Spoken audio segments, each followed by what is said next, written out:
तो hello guys, आपका स्वागत है हमारे यूट्यूब चैनल इलेक्ट्रिक एक्सपर्ट में। तो आज हम लेकर आए हैं आपके पास वापस से एक वीडियो जो है हमारे खिलाफत आंदोलन के लिए।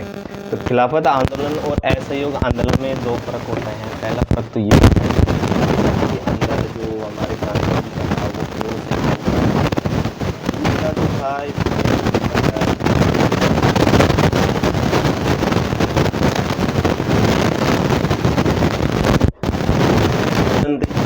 आंदोलन के आज हम वीडियो स्टार्ट करेंगे और हम देखेंगे कि कैसे ये नमक वगैरह आंदोलन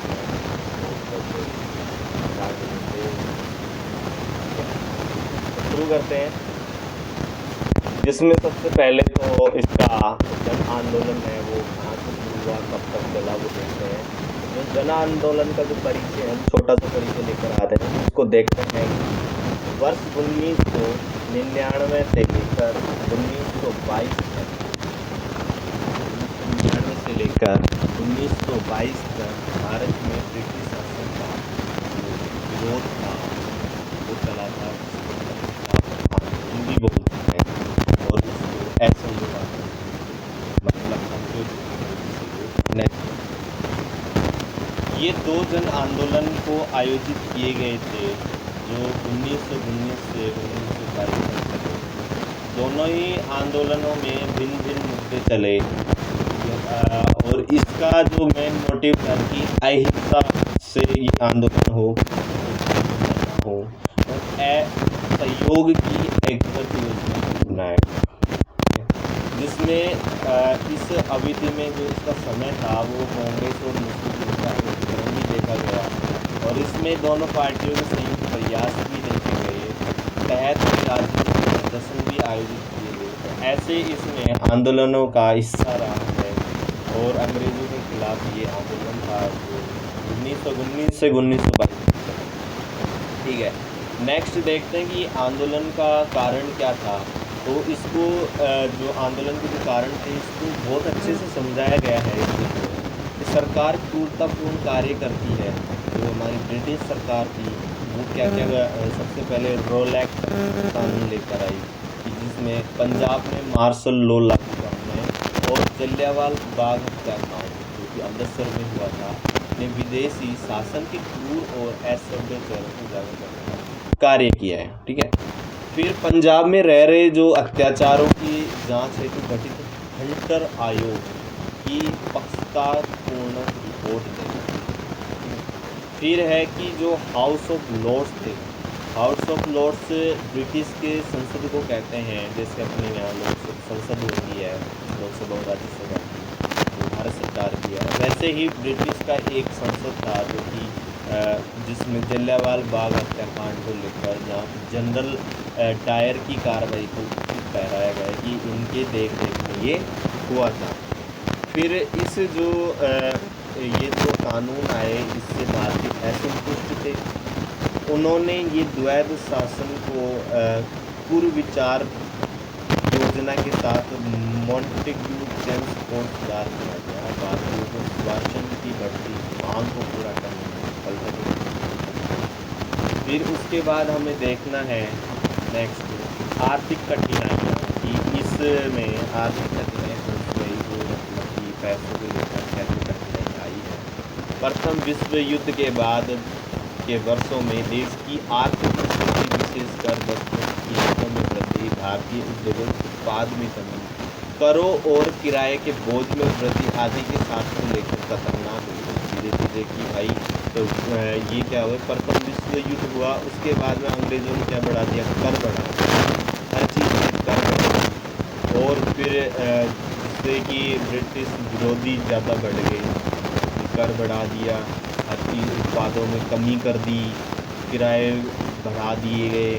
ये सारी चीज़ के बाद में जो इनका ऐसे ऐसे रवैया रहता रह गया कर बढ़ने का, ऐसा इनका कार्य होते गए तो इनसे क्या हो गया, भारतीय में इनके विरोध ब्रिटिश विरोध ज़्यादा बढ़ गए। फिर खिलाफत का मुद्दा चला कि इनके खिलाफ कुछ तो करना चाहिए।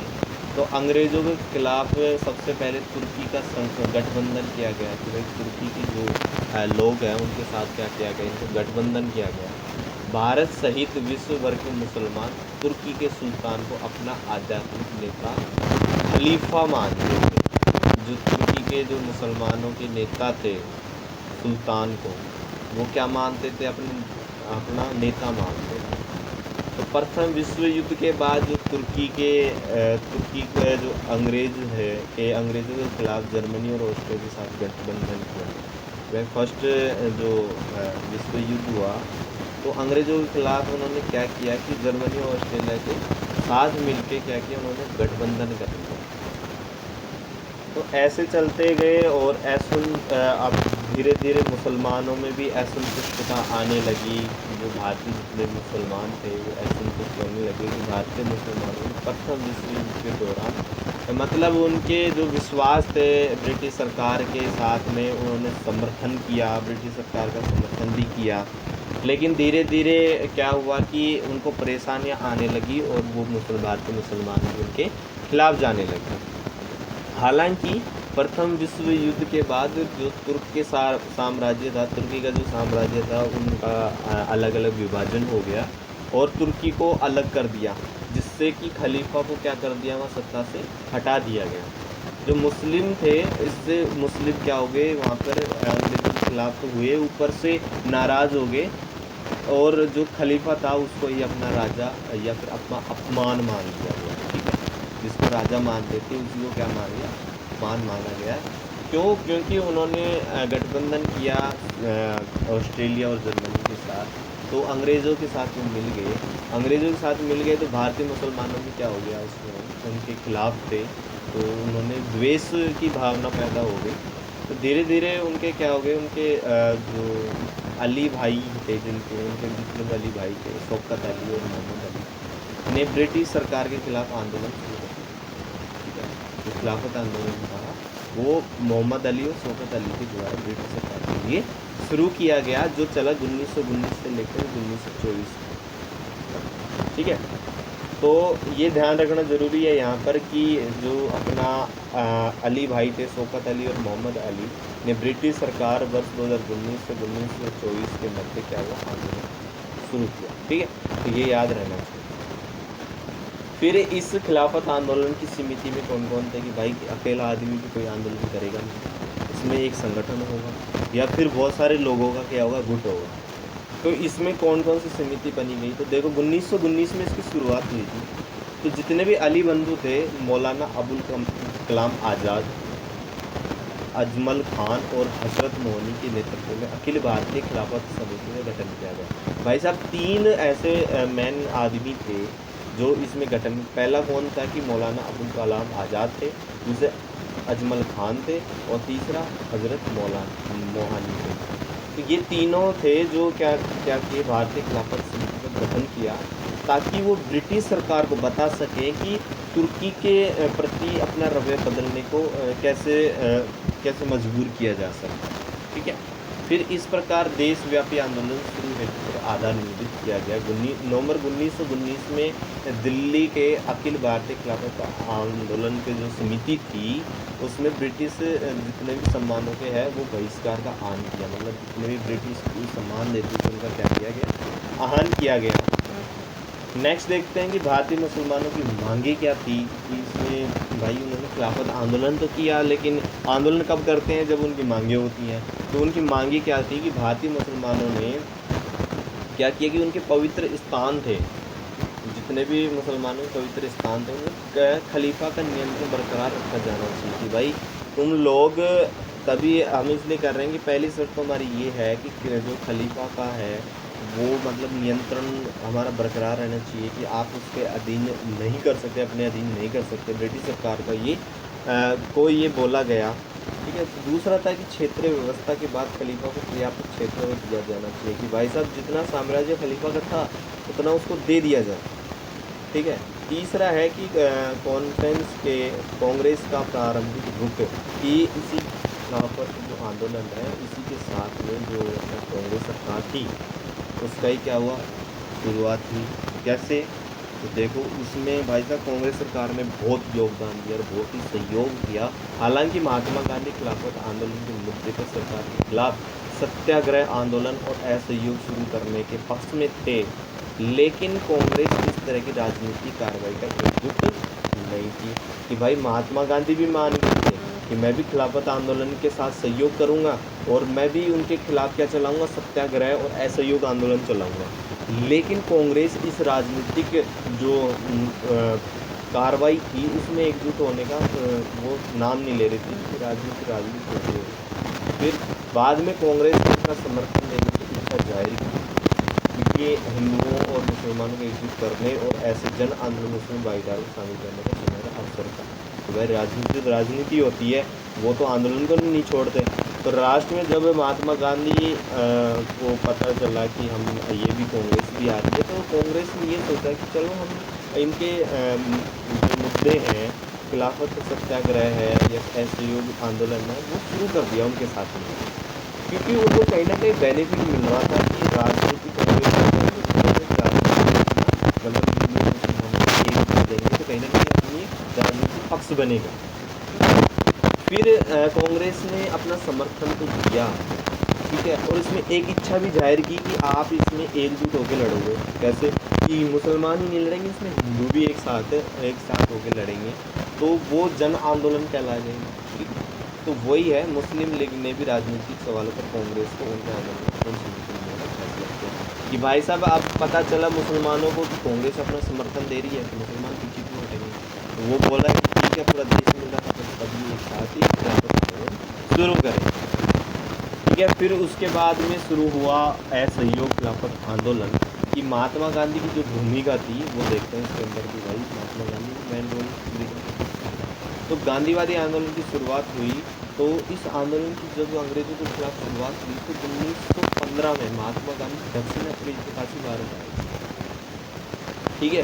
भारतीयों पे हो रहे अत्याचारों को उन्होंने देखा नहीं कि भाई अब तो मेरा खून खोल गया, अब तो मैं क्या करूँगा, इनका साथ दूंगा और मेरे को ये अत्याचार बर्दाश्त नहीं होगा।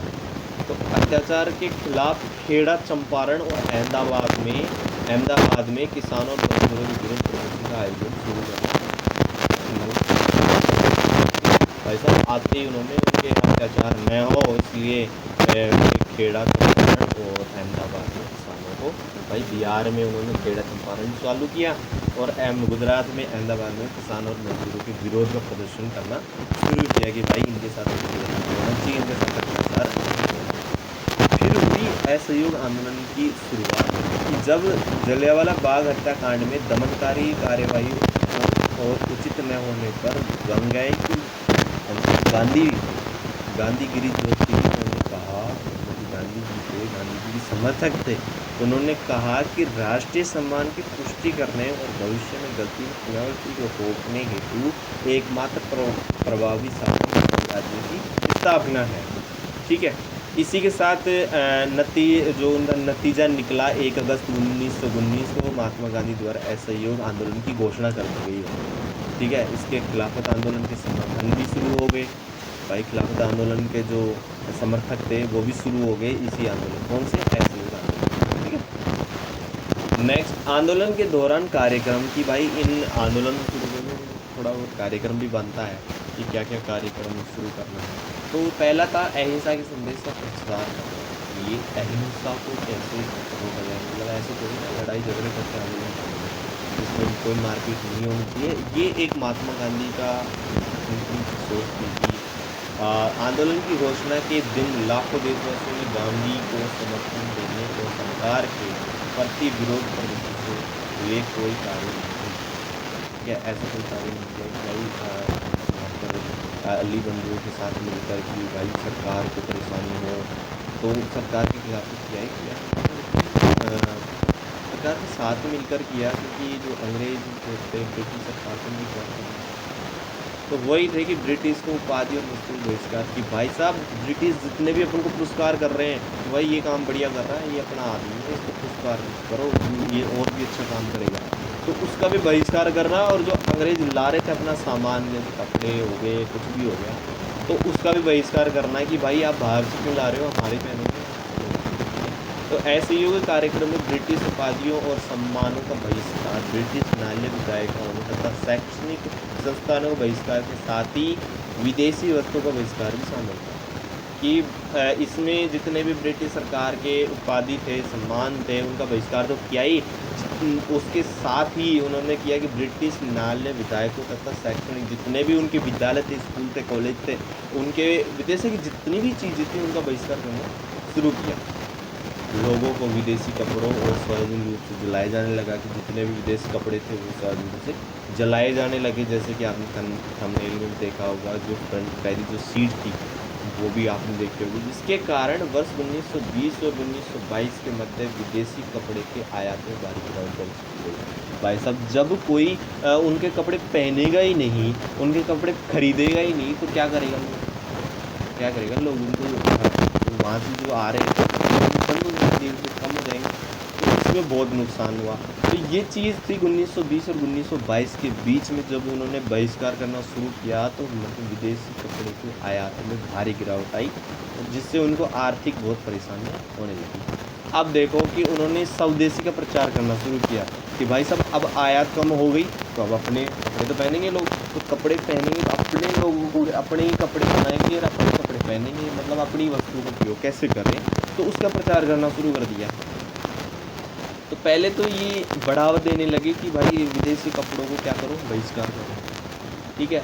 फिर शुरू कर दिया गांधी जी ने और महात्मा गांधी ने शुरू कर दिया चरखा चलाना, लोग भी उसके चरखा चलाना शुरू कर दिया, ठीक है। हाथ से बने हुए खादी वस्त्रों के उपयोग को बढ़ावा मिलने लगा, ये बहुत अच्छा था, जो कि अपने स्वदेशी कपड़ों को उन्होंने अपनाया और विदेशी कपड़ों को उन्होंने बहिष्कार किया, ठीक है। जिससे कि अब द्वेष की जो भावना थी कि जो अस्पृश्यता को दूर भी करने का, तथा हिंदू और मुस्लिम जब एकता बढ़ती है उसको बढ़ावा देने का इसमें, क्योंकि एक साथ काम करेंगे, सब एक साथ कर रहे हैं, कौन छोटा कौन बड़ा, कौन गरीब कौन ब्राह्मण, कौन जो निर्धन है, जो भी है, ठीक है, तो इन सबको एक साथ करने का क्या किया।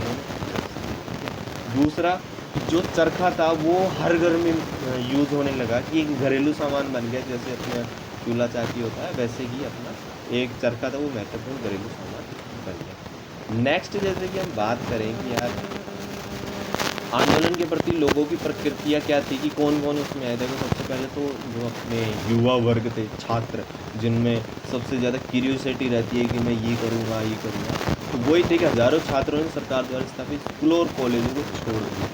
भाई ये था कि नौजवान सबसे पहले ही काम करते हैं, सबसे पहले आगे आते हैं और वो कहते हैं कि भाई हम तो नहीं जा रहे स्कूल कॉलेज, हम नहीं मिलना, तो पास साल में, ठीक है। तो बड़ी संख्या में आंदोलन में शामिल हो गए, जब तो गांधी के साथ उनका हो गया। मध्य वर्ग शुरू में आंदोलन का नेतृत्व किया, लेकिन बाद में मध्य वर्ग द्वारा गांधी कार्यक्रम सबकी आपत्ति दिखाई दी। भाई मिडिल क्लास तो मिडिल क्लास होता है, जिधर उसको दिखे कि हाँ मेरा घर परिवार से शिक्षा होता है उधर ही वो रहेगा, हाल तो लफड़ों भी नहीं पड़ता। शुरू में तो बड़े जोश में वो आया कि चलो महात्मा गांधी के साथ चलते हैं, अंग्रेजी में शिक्षा छुड़ाने, कहीं ना कहीं मिडिल क्लास ही एक ऐसा लोग होता है जो पिसता रहता है हर चीज़ में। तो उन्होंने पहले तो आंदोलन का बहुत नेतृत्व किया, लेकिन धीरे धीरे उनके माइंड में आने लगा कि यार क्या करें, हम तो परेशान हो गए इस चीज़ में, तो उन्होंने आपत्तियाँ जताने लगे। कहीं ना कहीं उनके बीच में कुछ तो ऐसी बात थी जो होने लगी, ठीक है। व्यवसायी वर्ग कि भाई साहब अब आगे अपने जितने भी उद्योगपति थे, जितने भी व्यापारी लोग थे वो आगे। आर्थिक बहिष्कार की नीति को भारतीय व्यापारिक समूह का समर्थन प्राप्त हुआ, क्योंकि स्वदेशी वस्तु के उपयोग से उन्हें लाभ प्राप्त हुआ। कि भाई साहब जब सामान आगे से आएगा ही नहीं तो व्यापारी क्या बेचेगा, कुछ नहीं बेचेगा ना, उसको तो वही चीज़ बेचनी पड़ेगी जो मिलेगी। तो लोग अपना सामान, घर का सामान ज़्यादा खरीदने लगे, तो उनको व्यापारी को फ़ायदा भी होने लगा। जैसे ही उनको फ़ायदा हुआ भाई साहब, वो तो आंदोलन में कूद पड़े कि अब हम ही आपके हैं, आपके सामान हम ला के देंगे आपको, आप तो खरीदो, ठीक है। इसके बाद में जो किसान लोग थे, भाई किसान तो किसान होता है, उसकी जैसी शक्ति आर्मी होता है, किसान बराबर होता है, ठीक है। बस आंदोलन में किसान आगे और उनकी अच्छी भागीदारी हुई, कि हालांकि इसमें आगे चलकर निम्न और उच्च जातियों के बीच टकराव को जन्म दिया। किसान आता है तो होता है ना गांव में उच्च नीच, और भी चलेगा, यही चला, है ना। तो आंदोलन ने जनता और अंग्रेज़ों के साथ साथ उनके भारतीय आकाओं और उपयोगों के खिलाफ आज अपनी वास्तविक भावनाओं को व्यक्त करने का अवसर दिया। अब आते हैं कि भाई अब सब आ गए भाई, जो अपने युवा थे छात्र वो भी आ गए, है ना, और अपने जो मध्य वर्ग के लोग थे वो भी आ गए, व्यवसायी वर्ग थे वो भी आ गए, किसान भी आ गए, अब बच्चा तो महिलाएं, तो वो भी पीछे रहेंगी। देखो महिलाएं के पीछे रहेंगी, वो भी आ गई। अब जब महिलाएं आई, देखो क्या हुआ, तो बड़ी संख्या में सारी महिलाएं आ गई और आंदोलन में इतना अच्छा प्रदर्शन किया उन्होंने कि उनके द्वारा प्रदा तथा त्याग किया गया, वो त्याग तथा तिलक कोष के गठन हेतु अपने गहने तक दे दी कि भाई अब आंदोलन करेंगे, सारी चीज़ें करेंगे, कार्यक्रम वगैरह करेंगे, खर्चा आएगा तो उन्होंने महिलाओं ने भी अपना योगदान दिया, समर्थन दिया और उन्होंने अपना आर्थिक सहयोग दिया और जितने गहने थे उन्होंने दे दिए। सबसे पहले तो उन्होंने किया कि महिलाओं ने कपड़े, जो विदेशी कपड़ों था उनका बहिष्कार किया, तो शराब की दुकानों के सामने धरना प्रदर्शन किया। महिला अपने पति को बेवड़ा बनते हुए कौन देखता है, कोई नहीं देखता। तो असहयोग आंदोलन की शुरुआत के एक वर्ष बाद महात्मा गांधी द्वारा तिलक स्वराज कोष की घोषणा की गई। तो तिलक स्वराज घोषणा कब की गई और क्यों की गई? क्योंकि उसमें महिलाएं जब खिलाफत आंदोलन और असहयोग आंदोलन में बढ़ चढ़ के भाग ले रही थी, तो उन्होंने अपने गहने क्या किए, उन आंदोलन में अपने गहने क्या कर दिए, दे दिए। तो जिसमें वो जाके आगे क्या बना, एक कोष बना, ठीक है, स्वराज कोष बना। फिर यह फंड गंगाधर तिलक को उनकी पहली पुण्यतिथि,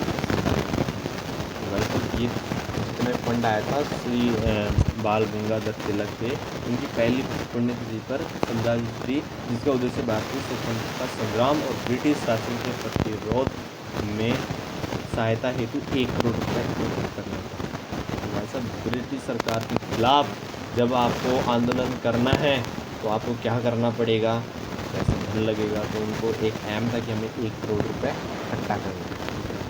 जो सरकार की प्रतिक्रिया क्या थी भाई, दमन पुलिस द्वारा फायरिंग का सहारा लिया गया। ब्रिटिश की पुलिस में भर्ती कौन होता है, इंडियन नहीं। फायरिंग का सहारा लिया गया जिसमें कई लोगों की जान चली गई, ठीक है। कांग्रेस और खिलाफत स्वयंसेवी संगठन को गैर कानूनी और अवैध घोषित कर दिया गया। सार्वजनिक सभाओं पर प्रतिबंध लगा दिए गए और गांधी को छोड़कर अधिकांश नेताओं को गिरफ्तार कर दिया गया। महात्मा गांधी को नहीं किया और सभी नेताओं को क्या कर लिया, गिरफ्तार कर लिया गया और इनके खिलाफ गैर कानूनी और अवैध घोषित कर दिया गया, इनके कार्यक्रमों को बैन कर दिया, ठीक है। तो इसमें कौन कौन थे जो महत्वपूर्ण जो व्यक्ति थे ना, जो अपने जज्बे के साथ लड़ रहे थे, लीडर होकर लड़ रहे थे, लीडर थे, कौन कौन थे? श्री राजगोपालचारी थे, वल्लभ भाई पटेल थे, गोविंद दास, अजमल खान, सुभाष चंद्र बोस, जवाहरलाल नेहरू, प्रख्यात व्यक्तियों ने आंदोलन में भाग लिया, ठीक है। मोतीलाल नेहरू और चिरंजीव दास भी अपनी कानूनी पेशा छोड़ आंदोलन में शामिल हो गए। बड़ी बड़ी पढ़ाई करके भाई, वकालत करके तुम आंदोलन में जा रहे हो, अच्छी बात है। नहीं मतलब देश के लिए आजकल नहीं है इतना प्रेम, देश के लिए देखा तो देश के लिए इतना करते हैं लोग। असहयोग आंदोलन को वापस लेना समाप्ति मतलब 1922 में, फरवरी 1922 में जब उत्तर प्रदेश में चोरा चोरी कांड हुआ, वहाँ पर बहुत भीड़। और जब पुलिस आई वहाँ फायरिंग करने तो उनके बीच में भिड़ंत हो गई। वो इतनी हिंसक भीड़ को 22 पुलिसकर्मी की